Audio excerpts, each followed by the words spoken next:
सीमा का दावा है कि गुलाम हैदर से उसने मजबूरी में शादी की और शादी के बाद पहली बार वो कराची गई थी। लेकिन इसके बाद जब उसकी दोस्ती सचिन से हुई तो वो झूठ बोलकर नेपाल आ गई।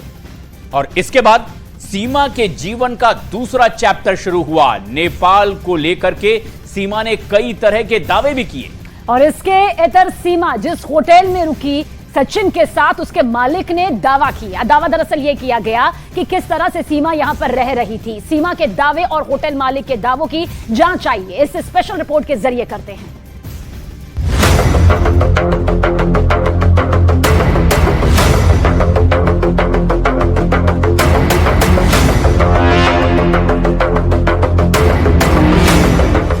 सीमा हैदर और सचिन मीणा की कहानी में नेपाल एक अहम चैप्टर है। नेपाल की राजधानी काठमांडू ही वो ठिकाना है जहां पर पहली बार सीमा हैदर और सचिन मीणा की मुलाकात हुई थी। अब नेपाल में मिलने से लेकर पशुपतिनाथ मंदिर में शादी तक की सीमा और सचिन मीणा की अपनी कहानी है। लेकिन उस कहानी की पड़ताल में न्यूज 18 इंडिया के सामने कुछ अलग ही दावे सामने आए। जैसे नेपाल में वो होटल जिसमें सचिन और सीमा रुके थे।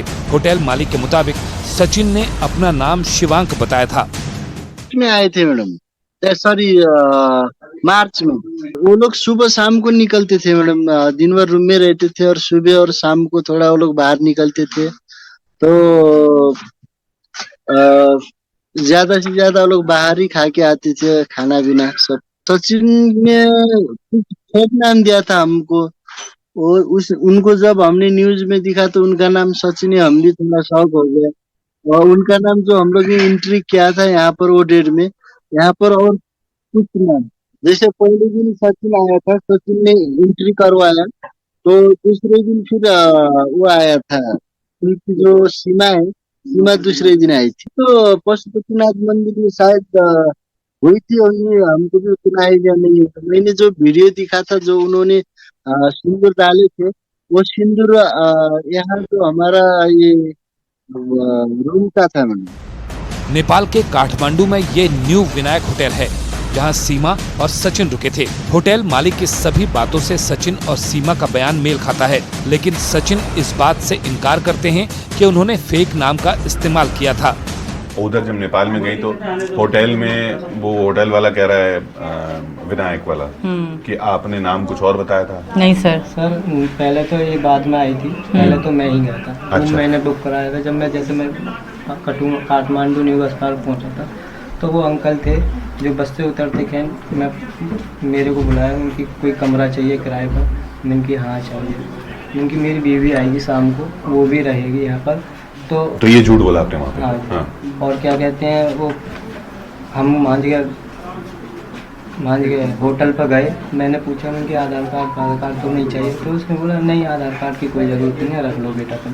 तो क्या कहते हैं फिर उन्होंने बस ये पूछा था कि कहाँ से हो और क्या नाम है। मैंने बताया था कि सचिन नाम है और मैं दिल्ली के पास नोएडा में रबूपुरा गाँव वहाँ से हूँ बस। और उनके ऊपर है, उनने नाम लिखा ना लिखा, हम तो सर 24 घंटे के अंदर उन्हें 500 रुपये रोजीना दे देते थे। नेपाली। कितने दिन रहे उसमें? 7 दिन रहे। सीमा हैदर और सचिन का दावा था कि उन्होंने पशुपतिनाथ मंदिर में शादी की, लेकिन न्यूज 18 ने जब पड़ताल की तो पता चला कि पशुपतिनाथ मंदिर के रजिस्टर में सीमा और सचिन नाम की कोई एंट्री ही नहीं थी। 10 मार्च से 17 मार्च के बीच का रिकॉर्ड हम जो मांग रहे थे, क्योंकि उसी दौरान पाकिस्तान से सीमा यहाँ आई थी नेपाल में और सचिन भारत से नेपाल में आया था। उन्होंने कहा था कि हम 10 से 17 मार्च यहाँ रहे, तो उसके बीच में ही उन्होंने शादी पशुपतिनाथ मंदिर में करी थी। अगर वो करी थी तो इस पे होना चाहिए था। इसमें कोई रिकॉर्ड नहीं है, इसलिए हमें कभी लग रहा है इधर शादी नहीं किया है। हमारी पड़ताल में तो सीमा और सचिन का दावा सही साबित नहीं हुआ, लेकिन सचिन और सीमा ने अपनी शादी की तस्वीरें जारी की। ये तस्वीरें ब्लैक एंड व्हाइट हैं और इसमें दिख रहा है कि दोनों ने माला पहनी है। सीमा सचिन का पैर छूकर आशीर्वाद लेते हुए दिख रही है और बच्चों के साथ एक परिवार की तरह फोटो खिंचाई गई। सचिन और सीमा के दावे पर जब सवाल उठाया गया तो उन्होंने बताया कि उन्होंने शादी पशुपतिनाथ मंदिर में ही की, लेकिन रजिस्टर में एंट्री नहीं की थी। पशुपतिनाथ मंदिर में आप लोगों ने शादी की, ये आप कह रहे हैं, लेकिन हमारे सहयोगी वहां पर पहुंचे, वहां के तो पुजारी कह रहे हैं कि हमारे पास सचिन और सीमा नाम का कोई आया ही नहीं है, ना तो रजिस्टर में लिखा हुआ है। रजिस्टर हुआ ही नहीं, हमारी शादी रजिस्टर होती तो या हम इतना भागदौड़ करते। तो वहाँ शादी की कैसे? आप लोगों ने गले में माला डाली हुई फोटो भी दिखाई है, बातें भी कही है, फिर शादी की कैसे जब रजिस्टर में लिखी नहीं गई है तमाम चीजें?